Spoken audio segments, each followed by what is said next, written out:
আজকে আমি আপনাদের একটা ব্লু কালার ব্যাচ কিভাবে ফ্যাক্টরিতে ডাইং করা হয়েছে সেটা একটা প্র্যাকটিক্যালি নোট আমি নিয়ে এসেছি এবং সেটা থেকে আমি আপনাদের অ্যানালাইসিস করে সেগুলো জানাচ্ছি। তো শুরু করা যাক। প্রথমে বায়ার নেম GU, এটা একটা বায়ার।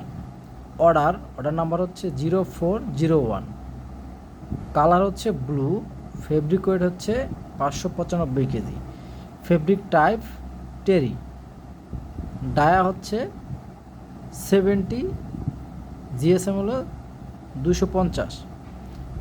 এখন লোড করা হয়েছে মেশিনে 11:45 AM এবং আনলোড করা হয়েছে 8:20 PM।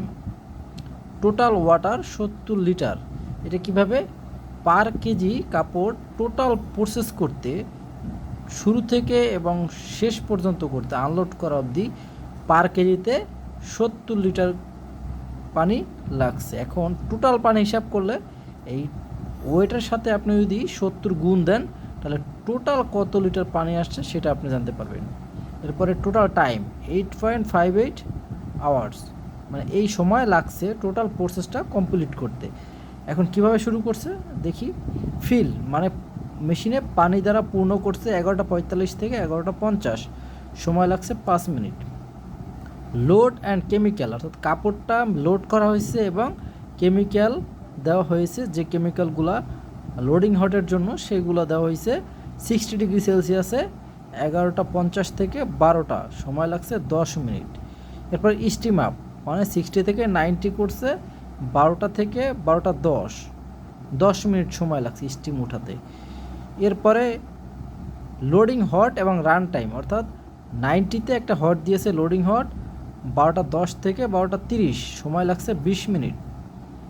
এরপরে cooling and drain feel D/F, এটা দ্বারা ড্রেইন মানে পানি ছেড়ে দেওয়া এবং ফিল মানে পানি দ্বারা পূর্ণ করা, এবং টেম্পারেচার কমিয়ে 80 করা হয়েছে 12:30 থেকে 12:40। ড্রেন ফিল এবং কুলিং করতে 10 মিনিট সময় লেগেছে। এরপরে স্কোয়ারিং অল কেমিক্যাল, অর্থাৎ স্কোয়ারিংয়ের জন্য যে কেমিক্যালগুলো ব্যবহার করা হয়েছে সেগুলা সব 60 ডিগ্রি সেলসিয়াস তাপমাত্রায় 12:40 থেকে 12:50, অর্থাৎ 10 মিনিট সময় লাগছে। স্টিম আপ অর্থাৎ 60 থেকে 90, আমাদের 90তে স্কোয়ারিং করা হয় 98-এ, তো 98 উঠাতে সময় লাগছে 12:50 থেকে 1টা, 10 মিনিট। স্কোয়ারিং রান টাইম 98-এ রান টাইম ছিল 1টা থেকে 1:40, অর্থাৎ 40 মিনিট ধরে স্কোয়ারিং হয়েছে। এরপর আবার কুলিং প্লাস D/F মানে ড্রেন অ্যান্ড ফিল, পানি দ্বারা ছেড়ে দিয়েছে পানি মেশিন থেকে এবং এফ দ্বারা পানি দ্বারা আবার পূর্ণ করেছে 1:50 থেকে 2টা, অর্থাৎ 10 মিনিট সময় লেগেছে। এরপরে নর্মাল একটা হট দিয়েছে 80-তে, টেম্পারেচার কমিয়ে 2টা থেকে 2:06, অর্থাৎ 6 মিনিট সময় লাগছে। এরপরে ওয়াশ অ্যান্ড ড্রেন ফিল, এখানে ওয়াশ করে পানিটা ছেড়ে দিছে এবং পানি দ্বারা আবার পূর্ণ করছে 2টা থেকে 2:21, অর্থাৎ সময় লাগছে 15 মিনিট। এরপর অ্যাসিটিক অ্যাসিড দেওয়া হয়েছে পিএইচটা ঠিক করার জন্য। স্কোরিংয়ের পরে পিএইচটা বেড়ে গেছে 11+ হয়ে গেছে, যার কারণে কমিয়ে আনার জন্য 60-তে অ্যাসিডিক অ্যাসিড দিয়ে 2:21 থেকে 2:41, সময় লাগছে 20 মিনিট। এরপর D/F ড্রেন অ্যান্ড ফিল, পানি ছেড়ে দিয়েছে এবং পূর্ণ করেছে 2:41 থেকে 2:46, 5 মিনিট। নর্মাল হট 60-তে 2:46 থেকে 2:52, সময় লাগছে 6 মিনিট। এরপরে দেখুন আবার ড্রেন ফিল 2:52 থেকে 2:57, 5 মিনিট সময় লেগেছে। এরপরে লেবেলিং হয়েছে কালার দেওয়ার পূর্বে দেওয়া হয়েছে 60 ডিগ্রি সেলসিয়াস তাপমাত্রায় 2:57 থেকে 3:03, অর্থাৎ 6 মিনিট সময় লাগছে লেবেলিং দিতে।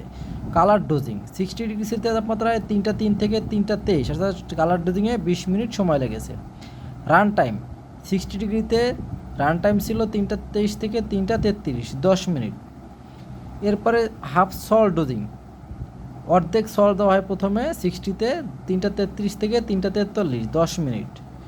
সেকেন্ড সল্ট অর্থাৎ পুনরায় আবার বাকি সল্ট দেওয়া হয় 60 ডিগ্রিতে 3:43 থেকে 3:53, 10 মিনিট।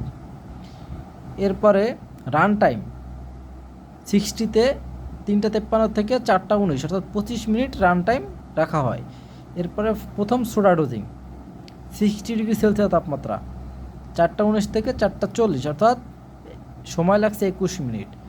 এরপর রান টাইম 60-তে 4:40 থেকে 4:46, 6 মিনিট।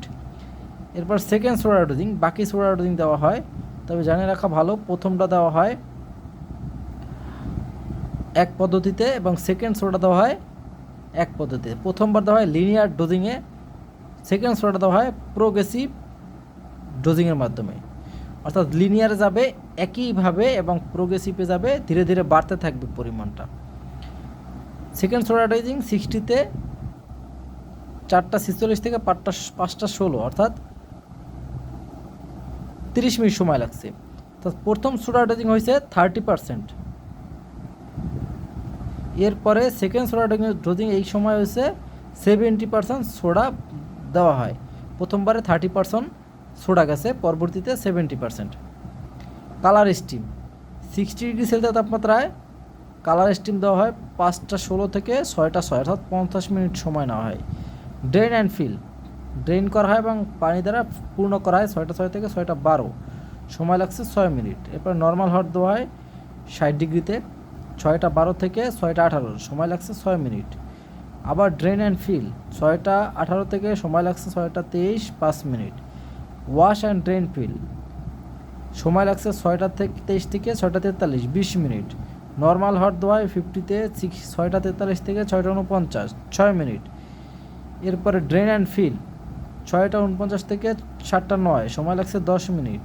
এরপরে এসিড করা হয়, এসিড করে পিএইচটা আবার ঠিক করা হয় 50°C তাপমাত্রায় 7:09 থেকে 7:24, সময় লাগছে 15 মিনিট।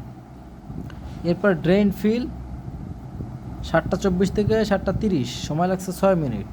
এরপর সোপিং হট 90°C তাপমাত্রায় 7:30 থেকে 7:40, সময় লাগছে 10 মিনিট। রান টাইম 90°-তে 7:40 থেকে 7:50, 10 মিনিট।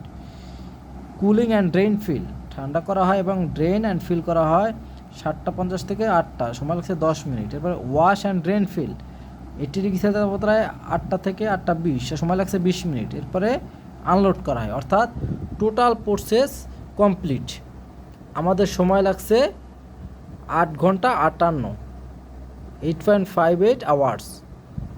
টোটাল ওয়াটার, এখন এই টোটাল ওয়াটার যদি আমরা ক্যালকুলেশন করি তাহলে হবে 595 গুণ হবে 70 সমান যেটা আসবে সেটা হবে টোটাল ওয়াটার। এবং এইটা হয়েছে পার কেজিতে, এই শুরু থেকে শেষ পর্যন্ত প্রসেস কমপ্লিট করতে পার কেজিতে পানি লাগছে 70 লিটার। ঠিক আছে, তো ধন্যবাদ।